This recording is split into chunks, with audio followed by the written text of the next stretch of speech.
وەزارەتی پلاندانانی عێراق دەست پێکردنی سیستمی بەڕێوەبردننی کوالیتی وزەی ڕاگەیاند. سیستمەکەش بۆ پاڵپشتیکردنی وزە و کەمکردنەوەی دەردانی گازی ژەهراویە.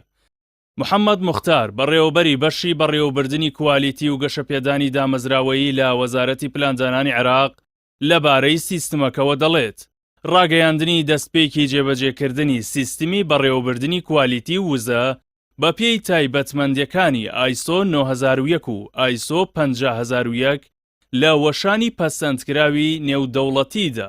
ئەمەش دوای پەسەندکردنی سیستمەکەیە لەلایەن جێگری سەرۆکی حکوومەت و وەزیری پلاندانان محەممەد عەلی تەمیم. بەوتەی بەڕێوەبەری وەزارەتی پلاندانان ئامانج لە سیستمی کوالیتی وزە گەیشتنە بەو ئامانج و بەرنامانەی کە دامەزراون بە تێگەیشتن لە چوارچێوەی گشتی کارەکان، پابەندبوون بە یاسا ناوخۆی و نێودەوڵەتیەکان.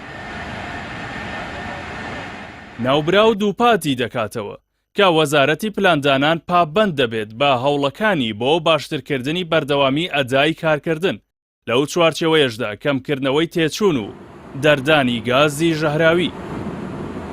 بەپێی راپۆرتی نەتەوە یەکگرتوەکان، عێراق لەناو ئەو 5 وڵاتەدایە کە بەهۆی کاریگەریەکانی گۆڕانی کەشوهەوا زۆرترین زیانیان بەردەکەوێت لە ڕابردوو داهاتوودا. لە کۆتاییەکانی ساڵی 2022 بانکی نێودەوڵەتی لە راپۆرتێکیدا ئاماژەی بەوە کرد عێراق ڕوبەڕووی ئاڵنگاریەکی بەپەلەی ئاوهەوا دەبێتەوە بە جۆرێک وا پێویست دەکات بە خێرایی ڕێی لێبگیرێت. ئەوەشی خستە ڕوو پێویستە عێراق هەنگاو بەرەو مۆدێلێکی گەشەپێدانی سەوستر و ژینگە دۆستر بنێت، بە تایبەتی بە هەمە چەشنکردنی ئابوووریەکەی و کەمکردنەوەی پشبەستنی وڵاتەکەی بە کاربۆن. بەپێی راپۆرتەکە تا ساڵی 2040 بە مەبەستی دەستخستنی پێداویستیەکانی گەشەپێدان، عێراق پێویستی بە وەبەرهێنان دەبێت بە بڕی 233 ملیار دۆلار. ئەم بڕەش یەکسانە بە لە 6% بەرهەمی گشتی ساڵانەی ناوخۆیی وڵات.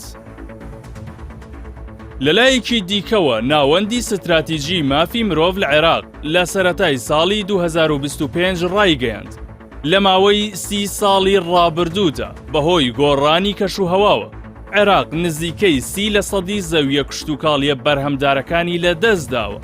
ماوەی چەند ساڵێکە عێراق بەدەست قەیرانی ئاوە دەناڵێنێت، بەڵام لە 4 ساڵی ڕابردوودا قەیرانی ئاو تونتر بووەوە و گەیشتووەتە قۆناغێکی مەترسیدار بەهۆی ئەوەی ئاستی ئاو بێوێنە دابەزیوە.